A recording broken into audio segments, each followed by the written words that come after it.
Welcome back into the Sporting News Studios talking college basketball. I'm Tom Vandervoort. Ryan Fagan, our college basketball writer, looking ahead to the 2012-13 season and looking at some of the top teams. Today we're talking about the Kansas Jayhawks, rated number 12 in our preseason poll. This is one of those teams that you almost know more about who left than who's still there. Thomas Robinson, Tyshawn Taylor gone.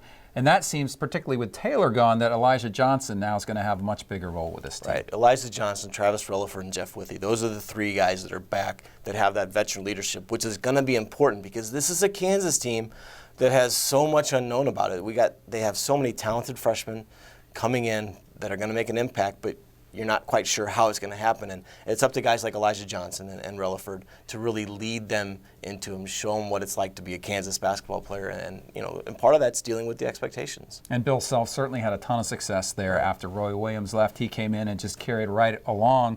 Talk particularly about Johnson and what he's going to do this year in that role that Tyshawn Taylor had last year and how he's going to fit into that role. Well, I had a nice long talk with Elijah about a month ago, and talked about what was expected of him this year. And the way he put it to me is, this is my car to drive. And it's not. And he said it's not the way that Tyshawn did. He's not going to be the scorer like that. Right. But I've got to be the one that keeps this car going in the forward direction. And that's in terms of being a leader. That's in terms of scoring. Because he's going to handle the ball a lot more this year, and he's very capable of. Just because he hasn't doesn't mean he can't. Right.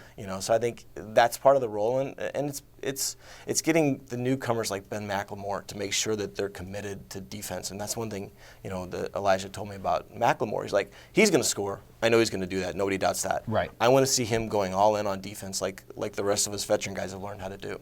Now talk about Withey, because last year he came in and I think opened a lot of people's eyes with his performance. Is there another level he can go to here? What's his status as far as big men around the country? I think defensively he's one of the best. He went from the beginning of last year from being the tall guy who played a couple minutes to being the defensive like force. an actual presence. Right, an actual presence in there, And you put him alongside of Thomas Robinson last year, and that allowed him to kind of develop without the spotlight on him in the middle. This year, he's the guy in the middle.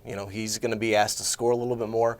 And we saw a good touch from Withey last year in his limited offensive opportunities. Yep.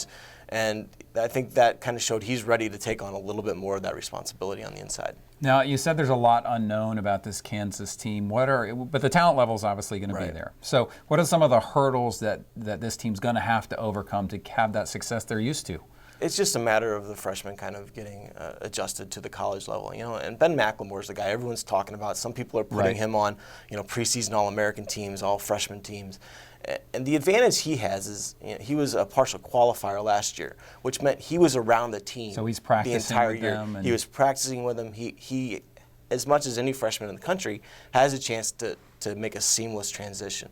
You've got kids like Perry Ellis, a big man who, Elijah Johnson told me that Ellis doesn't realize I hope the man dresses well. That's all I'm going to say. Exactly. He says, I don't think he realizes how good he can be offensively. So it's a matter of these young guys kind of developing into the role and, taking what comes naturally early and then developing into more as the season goes along. And with all that talent, would you still say this is the team to beat in the Big 12? They've won 8 Big 12 regular season What's titles not in a to row. like? Yeah, right. And there's no reason to think, especially with Missouri, who would have been their biggest challenger, leaving for the SEC, there's no reason to not think that Kansas is going to win this again this year. All right, there you go. Our look at the Kansas Jayhawks, rated number 12 in the Sporting News preseason poll. That's Ryan Fagan. I'm Tom Vandervoort. Thanks for watching.